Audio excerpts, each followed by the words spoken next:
Bona tarda, i ara per acabar veurem la tercera part de les derivades. Mireu abans de veure aquest vídeo els dos vídeos anteriors.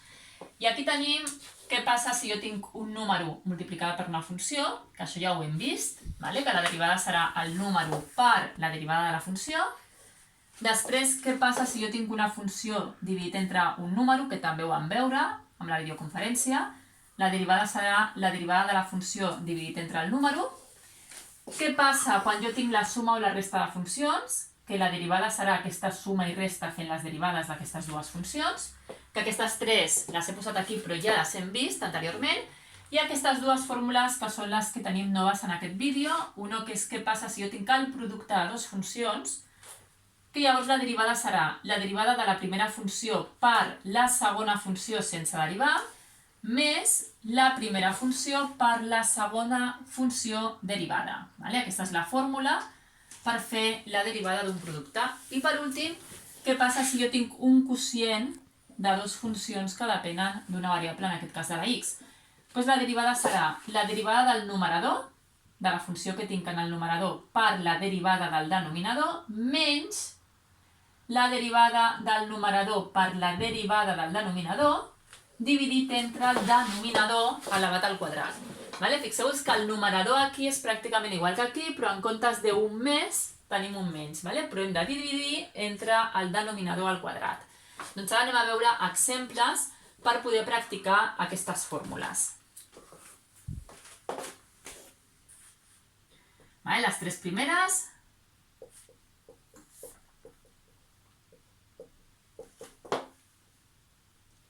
És a dir, suposem que tenim això d'aquí. O aquesta d'aquí.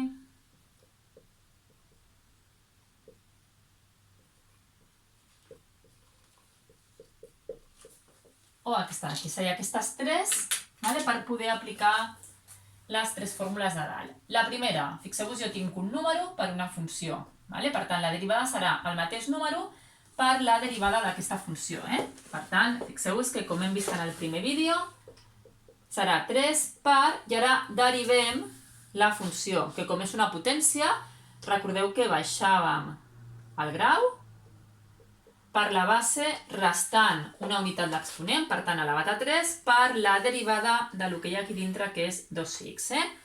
És a dir, recordeu que aquí aplicàvem la fórmula que si jo tinc una funció elevat a un exponent, la derivada és a per la funció disminuint un grau l'exponent per la derivada de la funció, que és el que hem fet servir aquí.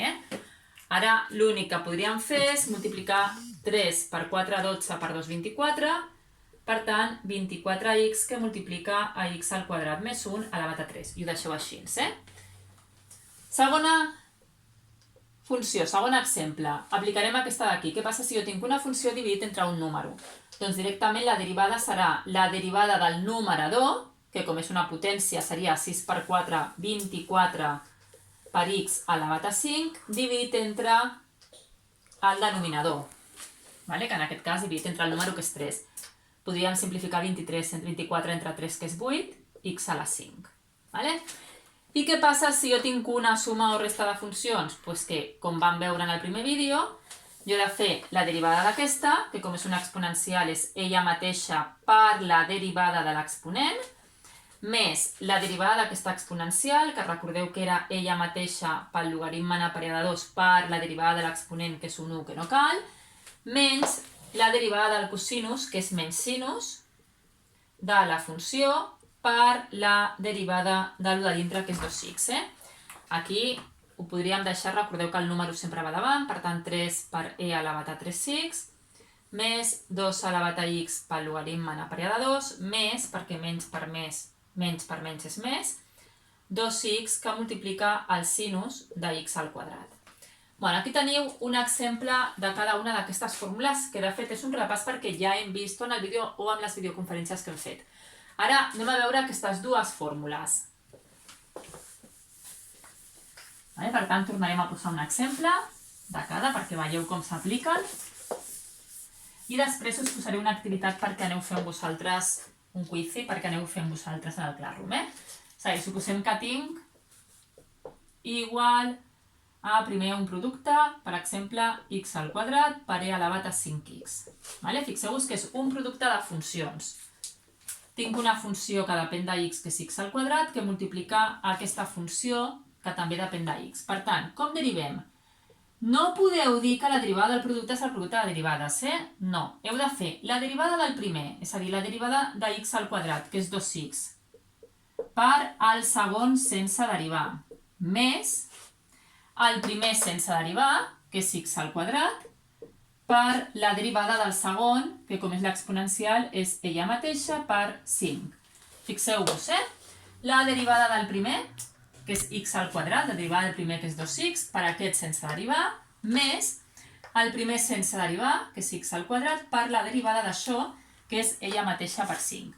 Què podem fer aquí? Doncs sempre que tingueu exponencials sí que hauríeu de treure factor comú perquè l'aplicació de després de la derivada veureu que és necessari, Jo trec factor comú aquest i em queda 2x més, i si li trec factor comú em queda 5x al quadrat. I ho deixeu així. Aquest és el primer exemple de com fer un producte de derivades. I ara vaig a posar un exemple per fer un quocient de derivades. Per exemple, doncs x al quadrat més 1 dividit entre x més 4. És a dir, tenim un quocient de dues funcions que depèn de x. Com faig la derivada? Doncs la derivada serà la derivada del numerador, que com és un polinomi, quedarà 2x. Seria 2x més 0 per aquest sense derivar. Menys el primer sense derivar, recordeu posar el parèntesis perquè el primer terme té més d'un terme, o sigui el numerador té més d'un terme, per la derivada del denominador, que seria 1 en aquest cas, perquè la derivada de x és 1 i la de 4 és 0, dividit tot entre el denominador al quadrat.